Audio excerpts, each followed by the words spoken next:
The persistent rain outside matched my mood as I stared at the quarterly projections on my screen. Something was wrong. Revenues down 27%, three major clients unexpectedly canceling contracts, manufacturing delays that made no logical sense. I ran the numbers again, scrutinizing each line item. This wasn't random market fluctuation. This was deliberate. My name is Elena Farrow, and at 34, I was watching my cousin methodically dismantle the architectural innovation firm my grandfather had built from the ground up. Elena, the executive committee meeting starts in 15 minutes, my assistant Marcus said, knocking lightly on my open door. His usually calm demeanor was strained. Jason has invited the board members. Of course he had. Jason had been orchestrating this for months, positioning himself as the voice of reason while I supposedly drove Farrow Design and Engineering into the ground. Thanks, Marcus. Is everything set up in the conference room? Yes, but, he hesitated, lowering his voice, there are shareholders I've never seen before, and the legal team wasn't informed of this meeting until an hour ago. I nodded, hiding my surprise. That's fine. Could you make sure my presentation is loaded on the main system? After he left, I unlocked my desk drawer and removed a slim external hard drive. 6 months of evidence that I'd been meticulously collecting piece by piece. Tonight would determine whether my grandfather's legacy survived or if it would be carved up and sold off to the highest bidder. Farrow Design and Engineering was no ordinary architectural firm. My grandfather, Thomas Farrow, had revolutionized sustainable construction technology in the 1980s, when most firms were still focused on aesthetics alone. His patented systems for energy efficiency and waste reduction had transformed the industry. When he passed away 3 years ago, he left me in charge, not my Uncle Richard or his son Jason, both of whom had expected to inherit control. The firm needs innovation, not tradition, grandfather had written in his will. Elena understands that the future must be built, not inherited. Uncle Richard had resigned from the board within weeks, but Jason had stayed, smiling, congratulating me, and immediately beginning his campaign of sabotage. I slipped the hard drive into my pocket and picked up my tablet, scrolling through the secure message from our Tokyo office that had arrived yesterday. Documentation complete. All records secured. Supporting you all the way. A final text arrived from my brother Lucas. In position. Ready when you are. I straightened my suit jacket and headed for the conference room. Time to end this. The room fell silent as I entered. Jason sat at the head of the table, my grandfather's former place and now rightfully mine, looking immaculate in a custom suit, exuding concerned professionalism. Board members lined both sides of the table, along with several unfamiliar faces that I assumed were the shareholders Marcus had mentioned. Ah, Elena, thank you for joining us, Jason said, his voice perfectly calibrated to convey both authority and regret. I know this must be difficult. Not at all, I replied, taking the only open seat, purposely positioned at the far end of the table. Though I am curious about why this meeting was called without proper notification to all executive officers. The situation required immediate action, Jason responded smoothly. Farrow Design is in crisis, and every day we delay addressing it puts the company at greater risk. He gestured to the screen behind him, where grim financial projections load in accusatory red. As you can all see, he continued, under the current leadership, Farrow has experienced unprecedented decline. Our stock has fallen 32% in 9 months. We've lost major clients, including the Singapore Green Tower project and the Toronto waterfront development. Our reputation, built over 3 generations, is eroding rapidly. Murmurs spread around the table. I noticed Jason's father, my Uncle Richard, sitting quietly in the corner of the room, not at the table but positioned like a spectator at a show he'd already seen in rehearsal. I've prepared a detailed analysis, Jason continued, clicking through slides of declining metrics, each one carefully selected to paint the bleakest possible picture. The evidence is clear. We need an immediate change in leadership to save Farrow Design. He paused, letting the gravity of the situation sink in before delivering his final blow. Therefore, I move that we vote to remove Elena Farrow as CEO, effective immediately, and install an emergency management committee to stabilize the company while we evaluate strategic options. Strategic options, the polite corporate term for selling off the most valuable parts of a company while discarding the rest. Several board members who had known me since childhood couldn't meet my eyes. They'd been prepared for this, coached on how to vote. The unknown shareholders leaned forward eagerly, like vultures sensing a meal. Before we vote, I said calmly, I'd like to share some information that's relevant to this discussion. Jason's smile remained fixed, but his eyes hardened. Elena, the financial documents speak for themselves. This isn't the time for emotional appeals about your grandfather's vision. Oh, this isn't about my grandfather's vision, I replied, connecting my tablet to the room's display system. This is about fraud, corporate sabotage, and a conspiracy to artificially devalue Pharaoh design. The screen changed, now showing a very different set of data. Internal emails between Jason and several offshore entities, documenting systematic efforts to delay our projects and undermine client relationships. What is this? One of the board members asked, leaning forward to examine the screen. Evidence, I said simply. For the past 9 months, someone has been deliberately sabotaging Pharaoh's projects, creating delays, introducing errors into designs, and interfering with client communications. I clicked to the next slide. Our Tokyo office has provided documentation showing unauthorized changes to the Mori Tower project specifications, changes that came from Jason's computer.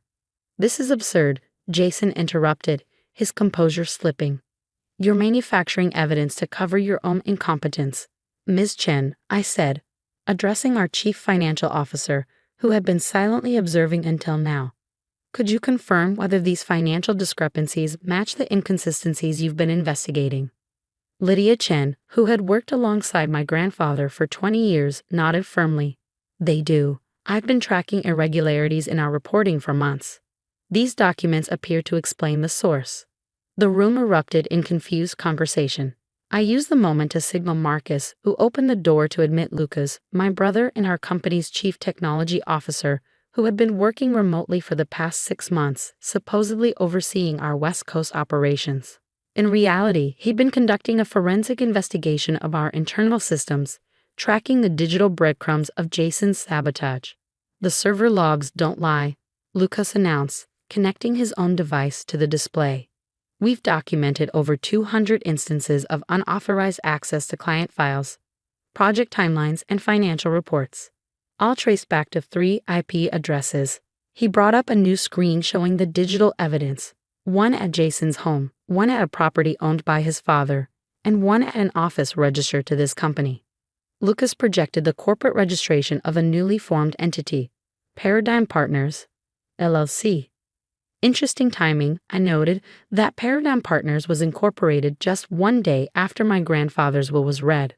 I turned to the unfamiliar faces at the table, and even more interesting that the primary shareholders of Paradigm Partners are sitting in this room right now, invited by Jason to vote on Pharaoh's future. The unknown shareholders shifted uncomfortably, their predatory eagerness replaced by nervous glances. This is a desperate attempt to maintain control, Jason snapped, standing abruptly. These documents could be fabricated. The board has already seen the truth. The company is failing under your leadership. Is it? I pulled up another document, because according to our actual numbers, the ones not manipulated to create panic, our underlying business remains strong. Those lost clients, they didn't leave willingly. They were systematically misinformed and mismanaged until they had no choice but to go elsewhere. I looked directly at the board members who had known me since childhood. You all knew my grandfather. You know the principles on which he built this company: integrity, innovation, and sustainability, not just in our designs but in how we operate. What you've witnessed over the past 9 months wasn't failure of leadership. It was a calculated attempt to steal control of Pharaoh design. The silence in the room was thick with tension. Jason remained standing, but his confident posture had crumbled. You can't prove any of this, he said, but his voice lacked conviction. Actually, I smiled. I can. And there's one more thing you should know. I nodded to Lydia Chen, who distributed a document to each board member.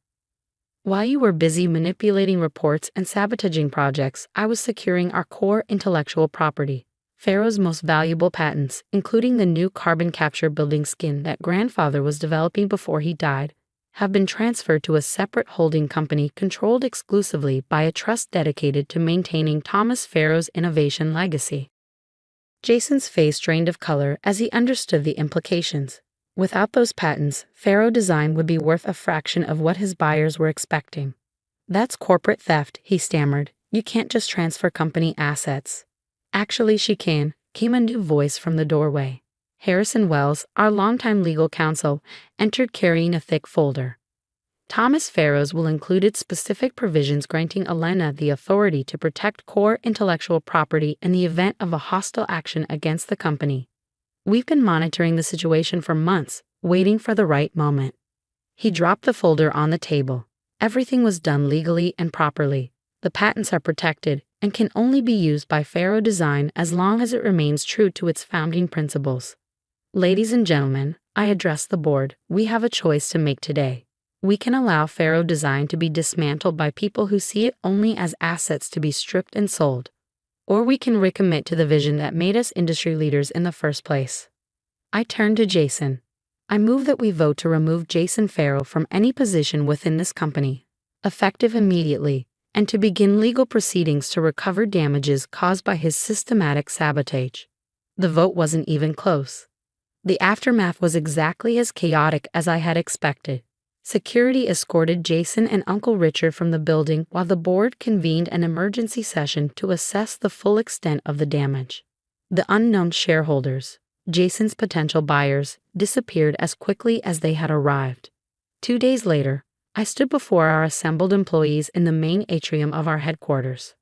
The past 9 months have been challenging, I began, looking out at the faces of people who had weathered a storm they didn't fully understand until now. Many of you noticed things weren't right, designs being changed after approval, communications getting lost, decisions that didn't make sense. Nods spread throughout the crowd. Today, I want to be completely transparent about what happened and, more importantly, where we're going from here. Over the next hour, I explained everything: Jason's sabotage, the evidence we'd uncovered, and most importantly, our plan moving forward. Every project would be reviewed, every client personally contacted, every process examined to prevent something like this from happening again. Faro Design was built on the idea that architecture should enhance life, not just contain it, I concluded. Those values aren't just marketing points. They're our foundation, and we're going to rebuild stronger than ever. The response was overwhelming, not just applause, but a palpable sense of relief and renewed purpose that spread through the room. As people filed out, many stopped to share stories of frustrations they'd experienced, irregularities they'd noticed but hadn't known how to address. Marcus approached me after the meeting. The Tokyo team sent their congratulations and final documentation, he said, handing me a sealed envelope. They said you'd know what to do with it. Inside was detailed evidence of exactly how Jason had interfered with the Mori Tower project, including timestamps and records of every unauthorized change, the final piece of our legal case against him. That evening, I found Lucas and grandfather's old workshop on the top floor of the building. My workshop now. He was examining the prototype of the carbon capture building skin that would revolutionize urban air quality if we could perfect it. Grandfather would have seen through Jason from day one, wouldn't he? Lucas asked as I joined him. Probably, I agreed, running my fingers over the intricate surface of the prototype. He had a sixth sense about people's motivations. I should have noticed sooner, Lucas said quietly. All those system irregularities, the pattern of mistakes that weren't random at all. We all should have, I acknowledged. But Jason was clever. He made each incident seem isolated, reasonable, just bad luck or normal business challenges. It was only when you looked at the whole picture that the pattern became clear. Lucas turned to me, his expression serious. Jason's already hired lawyers. They're claiming we engineered the whole thing to force him out. I nodded, unsurprised. Let them come. We have the evidence, and more importantly, we have the truth. And the patents, Lucas added with a slight smile. And the patents, I agreed. 6 months later, Faro Design and Engineering unveiled its first major project since the attempted takeover. A revolutionary mixed-use development in Detroit that incorporated all of our most advanced sustainable technologies, including the now perfected carbon capture exterior that actively purified surrounding air. The project garnered international attention and brought in a flood of new clients eager to work with the firm that was redefining sustainable architecture. Our stock price had more than recovered, employee morale was at an all-time high, and the legal proceedings against Jason had resulted in a settlement that included a public acknowledgement of his actions. On the one-year anniversary of the board meeting that had changed everything, I invited the entire company to a celebration in the newly renovated main lobby, where we unveiled a simple plaque. "The future must be built, not inherited." Thomas Farrow. As champagne flowed and conversation hummed around me, I found myself standing before the architectural model of our Detroit project, admiring the miniature version of what we had accomplished. "He would be proud, said a familiar voice behind me. I turned to find Lydia Chen, who had worked alongside my grandfather for so many years. "Not just of saving the company," she continued, "but of how you did it. Thomas always said the true test of a design isn't just whether it stands, but whether it improves the lives of those who interact with it." I smiled, thinking of all we had overcome and all that still lay ahead. "We're not done yet," I told her. "There's still so much to build." And that ultimately was the greatest victory. Jason had tried to reduce my grandfather's legacy to assets on a balance sheet, pieces to be sold to the highest bidder. Instead, he had only succeeded in proving why the Pharaoh name would endure long after his schemes were forgotten.